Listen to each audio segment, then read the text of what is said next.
Little Ida's flowers. My poor flowers are quite dead, said little Ida. They were so pretty yesterday evening, and now all the leaves hang withered.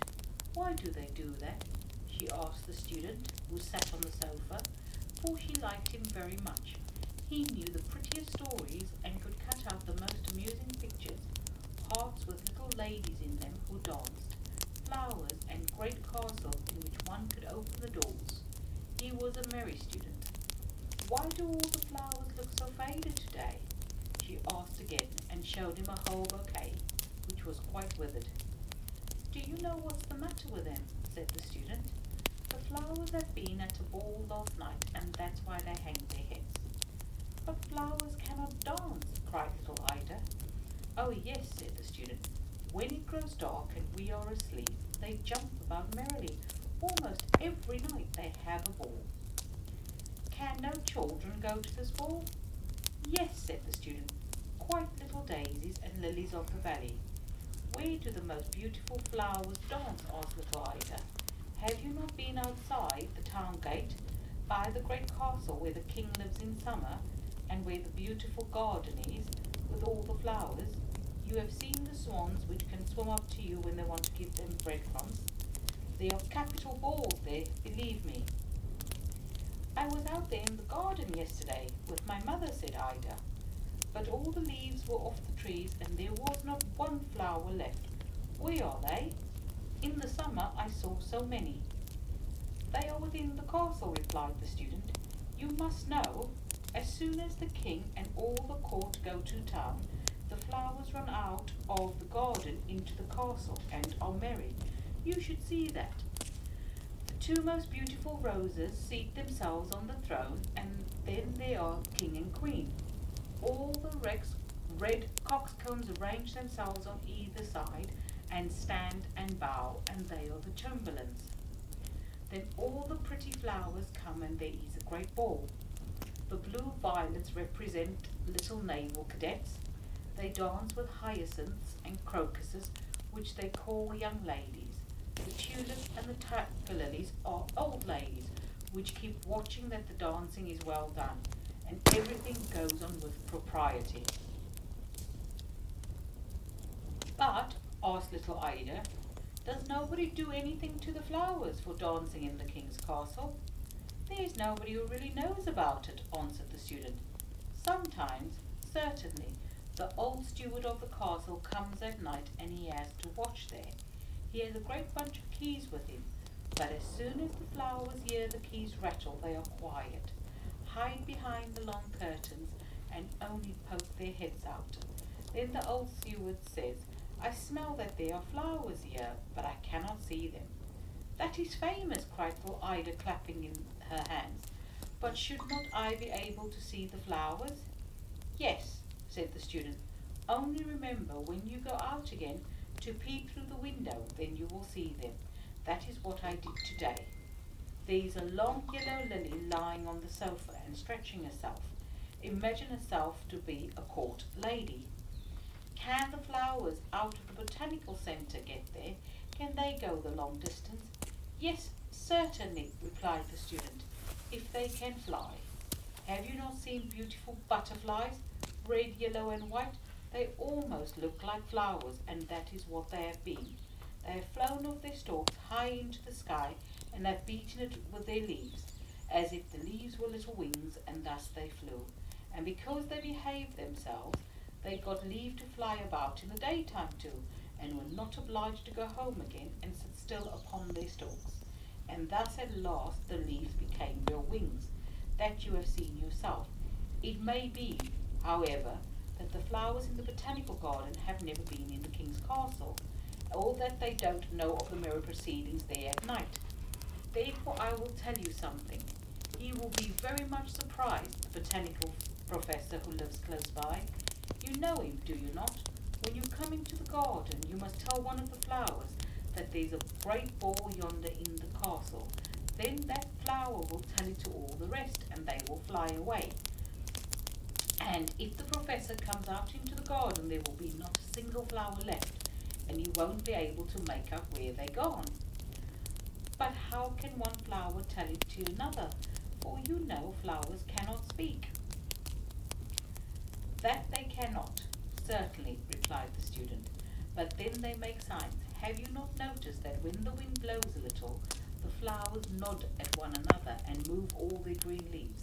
They can understand just as well as if they talked.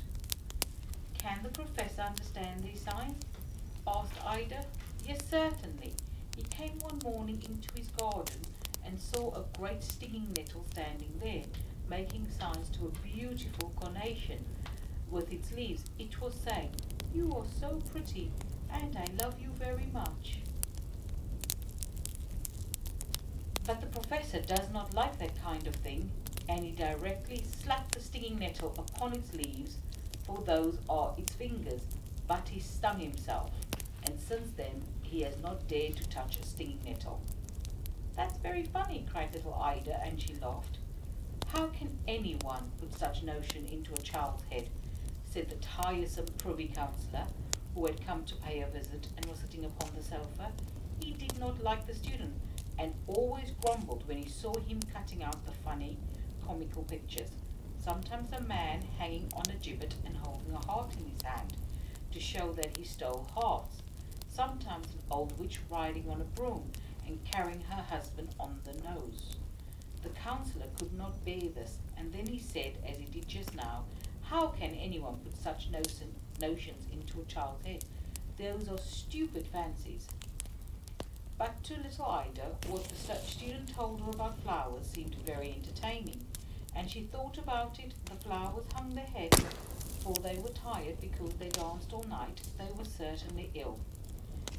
Then she went to them with all her other toys, which stood on a pretty little table, and a whole drawer full of beautiful things.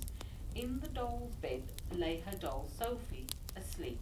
But Ida said to her, "You must really get up, Sophie, and manage to lie in the drawer for tonight. The poor flowers are ill, and they must lie in your bed. Perhaps they will get well again." And at once she took the doll out, but the old doll looked cross, and did not say a single word, for she was angry because she could not keep her own bed. Then Ida laid the flowers in the doll's bed, pulled the coverlid quite over them, and they were to lie still and be good, and she would make them some tea so they would get well again and be able to get up tomorrow. And she drew the curtains closely round the little bed, so that the sun should not shine in their eyes. Though the whole evening through she could not help thinking what the little student had told her, and when she was going to bed herself she was obliged to look behind the curtain which she hung before the windows where her mother's beautiful flowers stood, hyacinths as well as tulips, and then she whispered quite softly, "I know you're going to the ball tonight." But the flowers made as if they did not understand a word and did not stir a leaf. But still, little Ida knew what she knew. When she was in bed, she lay for a long time thinking how pretty it must be to see the beautiful flowers dancing out in the king's castle. I wonder if my flowers have really been there. And then she fell asleep. In the night she woke again. She had dreamed of the flowers and of the student with whom the councillor had found fault. It was quite quiet in the bedroom where Ida lay. The night lamp burned on the table, and the mother and father were asleep. I wonder if my flowers are still lying in Sophie's bed, she thought to herself. How I should like to know it. She raised herself a little and looked at the door, which stood ajar. Within lay the flowers and all her playthings.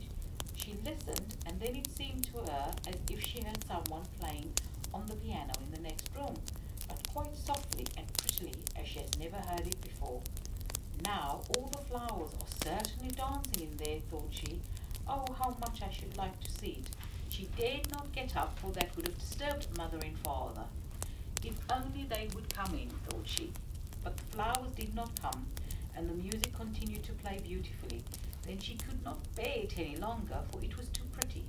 She crept out of her little bed and went quietly to the door, and looked into the bedroom. Oh, how splendid it was, what she saw. There was no night lamp burning, but it was still quite light. The moon shone through the window into the middle of the floor. It was almost like day, and the hyacinths and tulips stood in 2 long rows on the floor, and there were none left at the window. there stood the empty flower pots. On the floor, all the flowers were dancing very gracefully round each other, making a perfect chain and holding on to each other by the long green leaves as they swung around.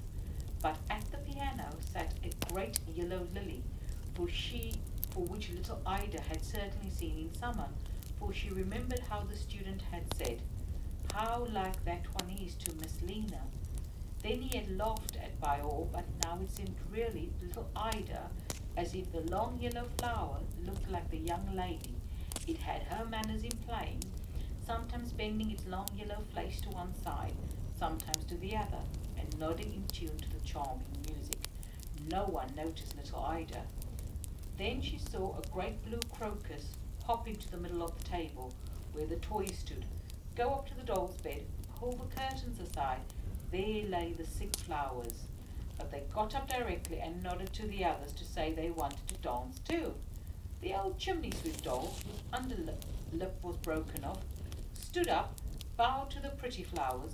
These did not look ill at all now, and jumped down among the others, and all were very merry. Then it seemed as if something fell down from the table. Ida looked that way. It was the shrove-tied birch rod which was jumping down. It seemed almost as if it belonged to the flowers. At any rate, it was very neat, a little wax doll with just such a broad hat on its head as the counsellor wore, sat upon it. The birch rod hopped about amongst the flowers on its 3 red legs and stamped quite loud, for it was dancing the mazurka. The other flowers could not manage their dance because they were too light and unable to stamp like that. The wax doll on the birch rod all at once became quite great and long, and turned itself over the paper flowers and said, "How can one put such things in a child's head? Those are stupid fancies." And then the wax doll was exactly like the counsellor with the broad head, and looked about just as yellow and cross as he. But the paper flowers hit him on his thin legs, and then he shrank up again and became quite a little wax doll. That was very amusing to see, and little Ida could not restrain her laughter. The birch rod went on dancing, and the counsellor was obliged to dance too. It was no use whether he might make himself great or long, or remain the yellow wax doll with a big black hat. Then the other flowers put in a good word for him, especially those who had lain in the doll's bed, and the birch rod gave over. At the same moment there was a loud knocking at the door. Inside, where Ida's doll, Sophie, lay with the many toys. The chimney sweep ran to the edge of the table, lay flat on his stomach, and began to pull the little drawer out a little. Then Sophie raised herself and looked around quite astonished. "There must be a ball here," she said. "Why did nobody tell me?" "Will you dance with me?" said the chimney sweep. "You are a nice sort of fellow to dance," she replied, and turned her back on him. She then seated herself upon the drawer and thought that one of the flowers would come and ask her, but none of them came. Then she coughed, "Hem, hem, hem," but for all that not one came. The chimney sweep now danced all alone, and that was not all so bad. As none of the flowers seemed to notice Sophie, she let herself fall down from the drawer straight upon the floor, so that there was a great noise.